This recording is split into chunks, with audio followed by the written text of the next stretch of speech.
Do. Wave sa dia ba? Wave.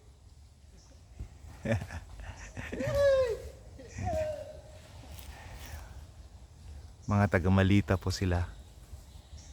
So, after dito po, lilipat na naman sila sa ibang farm na aakyatin. Walang tigil nga daw ho, sabi nila.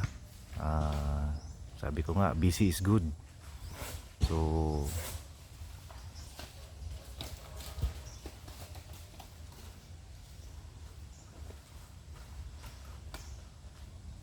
magandang business rin. Kaya lang, syempre, risky. Pwedeng bigyan ng insurance, diba? Bakit hindi? Pero, may papatol ba na insurance company? Mayroon siguro. Diba?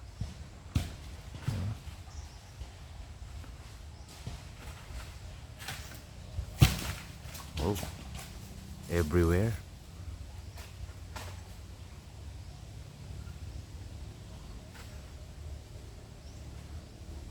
Dito ho tayo mag video sa baba para makita nyo yung impact. So this one, as you can see, another area na kitang kita yung intercropping.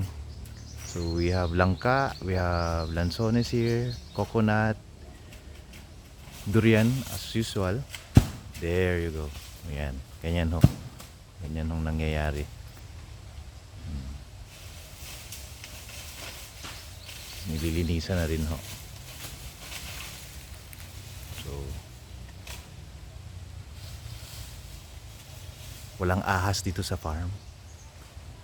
Hindi nila alam kung saan pupunta, lalo na pag inaakyat yung coconut, yung mga nuts. Pero dati, ang dami.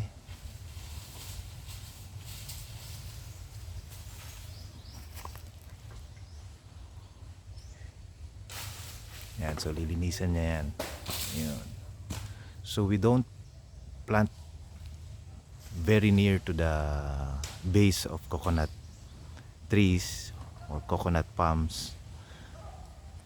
Kasi tatamaan ho ng mga ng nuts. Tatamaan ng nuts, tatamaan ng yung mga tinatawag na palwa.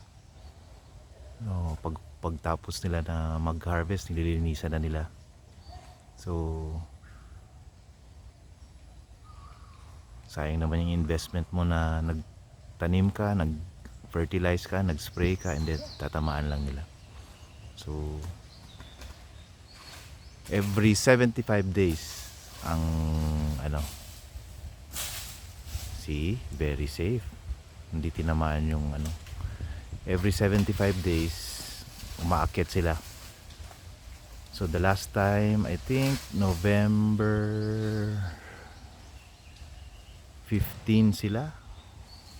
November 15 yata. Ang last time. So ngayon, supposed to be last Monday sila.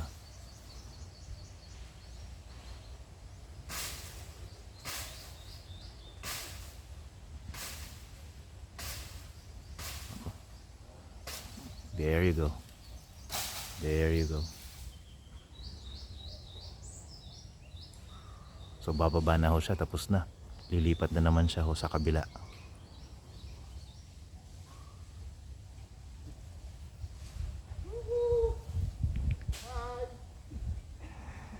Ganito lang ho dyan.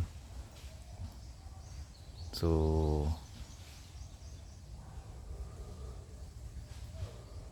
imagine 220 coconut palms or trees, they will finish it maybe at around 130.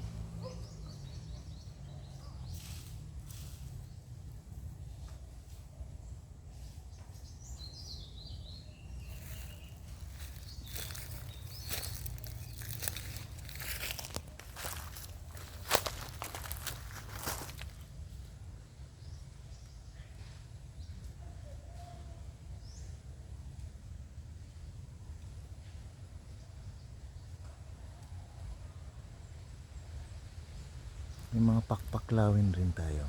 Ewan ko, Capa de Leon ba? Or I don't know. Yung wife ko ang mga Galing sa mga ganito eh. Next time magba-vlog tayo tungkol dun sa kanyang ano naman. So the same procedure po ang mangyayari.